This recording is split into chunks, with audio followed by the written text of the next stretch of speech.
52-এর ভাষা আন্দোলন মানে আমাদের বাংলা ভাষা।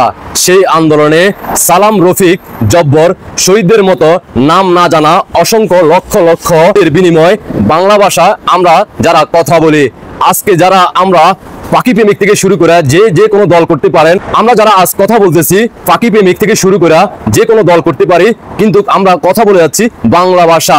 কাদের কারণে আমরা এই ভাষা অর্জন করতে পারছি আমরা কি সেটা জানি?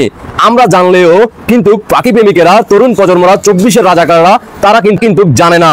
তাই তো তাদেরকে এভাবে অপমান করতেছে আর ভিডিও সোশ্যাল মিডিয়াতে আপলোড করতেছে। ইতিমধ্যে স্ক্রিনে আপনারা অলরেডি এই ভিডিওটা দেখে ফেলছেন অনেকে। যারা দেখেন নাই তাদের দৃষ্টি আকর্ষণ করে বলবো দেখেন, আর দেশবাসীকে সর্বোচ্চ দেখার সুযোগ করে দিবেন। জয় বাংলা সৈনিক ভাই বোনদের দৃষ্টি আকর্ষণ করবো, সর্বোচ্চ শেয়ার করবেন। বাংলার মানুষ দেখুক, জানুক কারা এরা, যারা জুলাই আন্দোলন ঘটিয়ে 5 আগস্টের পর থেকে আমাদের সেই শহীদদের প্রতি একের পর এক তারা নোংরা ভাবে তারা উপস্থাপন করতেছে। দেশবাসীকে দেখার সুযোগ করে দিবেন। ওই সকল ছাত্রী ভাই বোনদের দৃষ্টি আকর্ষণ করবো, যারা সাধারণ শিক্ষার্থী ভাই বোনরা, আপনারা কি এই শিক্ষায় অর্জন করছেন কিনা দেখতে থাকুন, শুনতে থাকুন মনোযোগ সহকারে। আমি এদেরকে দেখতে দেখতে যা বুঝলাম, এদের কারোর কান নেই, কারোর থুতু নেই। এই যে ক্যামেরাটা এদিক নিয়ে আয়, এদের কান নেই। এদের কান উড়ে গেছে যখন যুদ্ধ করতেছিল তখন, এনারও কান উড়ে গেছে, এনার কলা উড়ে গেছে, এনারও কান উড়ে গেছে। কাকে বেশি দেখতে সুন্দর? এনাকে বেশি দেখতে সুন্দর। এনার মোষ থাকলে আরো দাঁড়িয়ে দেখতে আরো বেশি সুন্দর আসতো। কি দেখলেন তো, বোঝেন নাই? প্রয়োজনে আবার দেখুন। আমি এদেরকে দেখতে দেখতে যা বুঝলাম, এদের কারোর কান নেই, কারোর থুতু নেই। এই যে ক্যামেরাটা এদিক নিয়ে আয়, এদের কান নেই।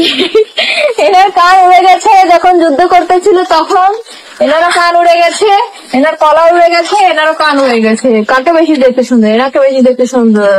এনার মোষ থাকলে আরো দাঁড়িয়ে দেখতে আরো বেশি সুন্দর আসতো। যে সকল ভাইয়েরা এই মুহূর্তে আপনারা দেখে ফেলছেন, সর্বোচ্চ শেয়ার করবেন। এই আমাদের ফাঁকি প্রেমিককে খুঁজে বার করতে হবে। তার পরিচয় কোথায়, তার বাড়ি কোথায়, সে কোন স্কুল কলেজে পড়াশোনা করে বড় হয়েছে, তার পূর্বপুরুষ, তার মা বাবা তারা কোথায় আছে, তারা জীবিত আছে কিনা তাদেরকে জিজ্ঞেস করতে হবে।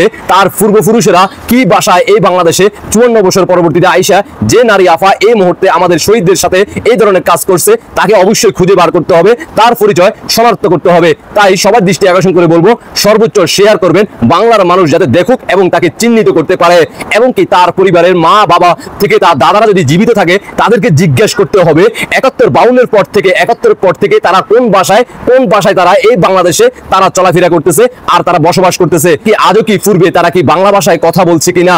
আর এই যে বন্ড আফা, এই যে ফাঁকি প্রেমিক আফার দৃষ্টি আকর্ষণ করে বলতে চাই, তুমি যে আমাদের এই শহীদদের সাথে এই ধরনের কথা বলছো, তুমি সেটা উর্দুতে বলতা, তুমি সেটা পাকিস্তানের সাথে তাল মিলিয়ে কথা বলতা, বাংলা ভাষা কেন তাদেরকে এইভাবে অপমান করলা? তুমি তো বাংলা ভাষাকে ধারণ করো না, তাহলে বাংলা ভাষায় কেন তুমি কথা বলতেছ? এই আফুটিকে অবশ্যই আপনারা যার যার অবস্থান থেকে তা চিহ্নিত করার জন্য অবশ্যই খুঁজে বের করতে হবে। তাকে ইনকলাব জিন্দাবাদ নয়, পাকিস্তান জিন্দাবাদ নয়, জয় বাংলা করে এই বাংলার মাটি থেকে পাকিস্তানে পাঠিয়ে দিতে হবে। কারণ এই ধরনের ফাঁকি প্রেমিকদের আমাদের এই বাংলার মাটিতে আর বসবাস করতে দেওয়া যাবে না।